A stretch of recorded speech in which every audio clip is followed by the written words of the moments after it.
સમાચારમાં વાત કરીએ તો મોબાઈલ ફોનથી ગ્રાહકોના સંપર્કમાં રહી ક્રિકેટ સટ્ટો રમતા રમાડતા મુંબઈના ઇસમની ધરપકડ કરતી વડોદરા શહેર ક્રાઇમ બ્રાન્ચની સરાહનીય કામગીરી. ક્રિકેટ સટ્ટાનો જુગાર રમવા માટેની આઈડી મેળવી મોબાઈલ ફોનથી ગ્રાહકોના સંપર્કમાં રહી ક્રિકેટ સટ્ટાનો જુગાર રમતો રમાડતો મુંબઈના યુવકને શોધી કાઢી કાયદેસરની કાર્યવાહી કરતી વડોદરા શહેર ક્રાઇમ બ્રાન્ચ. આ કામગીરી દરમિયાન પ્રથમેશ ભરતભાઈ રાવરાણીની ધરપકડ કરવામાં આવી છે. સાથે જ કુલ કિંમત ₹13,200નો મુદ્દામાલ પણ કબજે કરાયો. રિપોર્ટ નઝીર શેખ સાથે કેમેરામેન આરિફ સૈયદ, વડોદરા.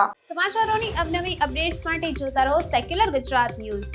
સાથે સેક્યુલર ગુજરાત ન્યૂઝ ચેનલને લાઇક, શેર અને સબસ્ક્રાઇબ કરો અને બેલ આઇકોન દબાવીને સમાચારોની ઝડપી માહિતી મેળવો.